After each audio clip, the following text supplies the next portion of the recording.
Okay, so in this example, we need to solve the trig equation that has multiple angles.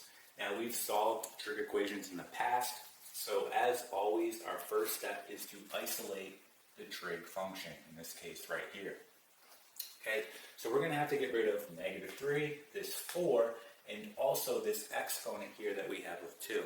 Okay, so let's get rid of the -3. In order to do that, we're going to add 3 on both sides. So now we get 4 sine squared theta equal to 3. And then you want to divide both sides by 4, right? So you get sine squared theta equal to 3 over 4. Okay, now to get rid of this exponent of 2, we're simply going to take the square root on both sides. Okay, so taking the square root on the left side will leave us with sine theta equal to, now when you take the square root on the right side, remember we're dealing with a fraction here, so you need to take the square root on both the numerator and denominator. So if you take the square root of 3, that's just going to be the square root of 3. And if you take the square root of 4, that's going to be 2. Now just remember we did take the square root, so it needs to be plus or minus. Okay, so at this point we have the trig function isolated. That's what we wanted. Now we need to say to ourselves, when will sine be plus or minus the square root of 3 all over 2? So in other words, at what angle or angles will sine be plus or minus the square root of 3 over 2? And at this point, it's useful to go ahead and draw out a unit circle. Okay, and it doesn't have to be perfect, right? Just a quick sketch. And looking at this, right, since it's plus or minus, those angles are going to occur in all 4 quadrants, right? So we'll have it in both first and second, third, and fourth, okay?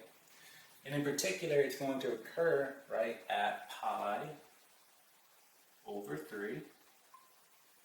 Okay, we're going to have 2 pi over 3. We'll have 4 pi all over 3, and 5 pi all over 3. Now again, my unit circle and my angles aren't drawn to scale here. It's not perfect, but it's just a quick illustration to give us a better representation of what's going on. Okay, so at this point, you want to go ahead and rewrite your equation. Now notice here, we're not solving on an interval, so we need to include all our solutions. So what you do at this point is you drop sine, and you just leave what's in parentheses. So in this case, I'll have theta. I'll have theta equals, and I replace this with the angle or angles, right? So let's start with pi over 3. Now notice what I'm going to do here.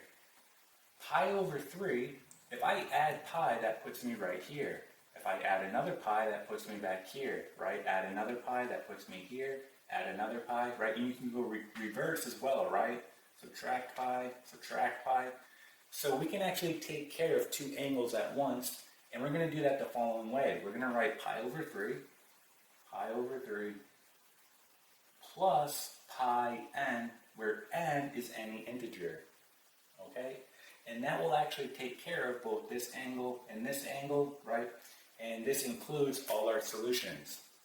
Now we're going to do the same thing here. Go to 2 pi over 3. So we're going to write theta equals 2 pi over 3.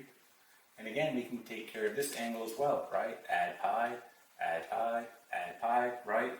So plus pi n, right? So we just included all our solutions now. So this right here is going to be your final answer, okay? Now let's try another example. Okay, so here is our next example. So as always, our goal is to isolate the trig function. So in order to do that, we're going to have to get rid of this -1 and this 4, and we'll also have to get rid of the exponent again, all right? So let's go ahead and do this. We're going to add 1 on both sides, so we get 4 sine squared, and then we get theta plus 1 equal to 1. All right, now we want to divide both sides by 4, so we get sine squared, and we get theta plus 1 equal to 1 over 4. So just like the last example, we need to get rid of this exponent of 2, so you simply take the square root on both sides. So doing that, we're left with, on the left, sine, and then we get theta plus 1 equal to, so again, we're dealing with a fraction, so make sure you take the square root on both the numerator and denominator. So the square root of 1 is simply just going to be 1. The square root of 4 is going to be 2. Now again, we did take the square root, so it needs to be plus or minus, and we get 1 over 2. So at this point, we now have the trig function isolated, right? And at this point, let's go ahead and draw the unit circle, just like we did in the last example. So again, it does not have to be perfect. And you're just saying to yourself, when will sine be plus or minus or half, right? So what angles will that occur at? So just like the last example, this is going to occur in all 4 quadrants, okay? So you're going to have something that looks like this, okay? Again, it doesn't have to be perfect. It's just for a quick illustration and a better representation, all right? So that's going to occur at pi over 6, right? We're going to get 5 pi all over 6. This will give us 7 pi over 6 and 11 pi. Right, 11 pi all over 6. Right? So, at this point, what you want to do, drop sine, and then just write what you have in parentheses. So we have theta plus 1 equal to, now write in your angle. So we're going to start with pi over 6. Okay?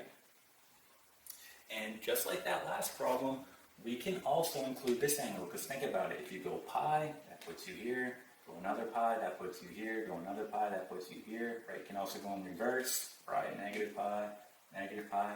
So what we're going to do here is write plus pi n, where again, n is any integer. Now you don't want to leave it like this, right? You want to subtract this 1, so you get theta equals pi over 6 minus 1 plus pi n. Now, technically, you could leave it like this. I like to combine, okay, these terms that we have here. So we're going to do that the following way. We have pi over 6 minus 1, which is really over 1, okay? So let's get a common denominator here. We simply multiply the denominator, so 6 times 1 is 6. What did you multiply this by in order to get 6? You multiply by 1. So 1 times pi is pi. Do the same thing here. What did you multiply this by in order to get 6? You multiply by 6. So 6 times 1 is 6. So put minus 6. So we're just combining those terms. So essentially what we have is theta equals pi minus 6 all over 6 plus pi n. Okay, there we are. So we just took care of this angle, and we're including all solutions here because again, we're not solving on an interval. So here's one answer. What I'm going to do is go ahead and just write that right here so we have it. So theta equals pi minus 6 all over 6 and then plus pi n. Now let's go ahead and move on to our other angles. So moving on to 5 pi over 6. Okay, so let's go ahead and erase this. And we're essentially going to do the same thing, right? We're going to write it as theta plus 1, but now we're going to replace this with 5 pi over 6. Now, again, you can take care of this angle as well because, well, if you add pi, that puts you here, right? Add pi. So we're going to write the same thing here, plus pi n. Again, n represents any integer. Again, you do not want to leave it like this, so subtract 1, so theta equals 5 pi all over 6 minus 1 plus pi n. Again, technically you could leave it like that. Let's go ahead and combine these terms though. So we're going to get 5 pi all over 6 minus 1, which is really over 1. Okay, let's get a common denominator. So let's do that right here.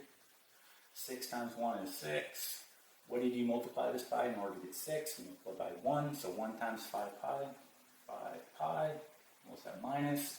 What did you multiply this by in order to get 6? Right, you multiply by 6, so 6 times 1 is going to be 6. So there we are, we just combined those terms. Let's write our final answer now. So we get theta equals 5 pi minus 6 all over 6. And then we get plus pi n. Plus pi n. So here is going to be your final solution. Okay? And that is it.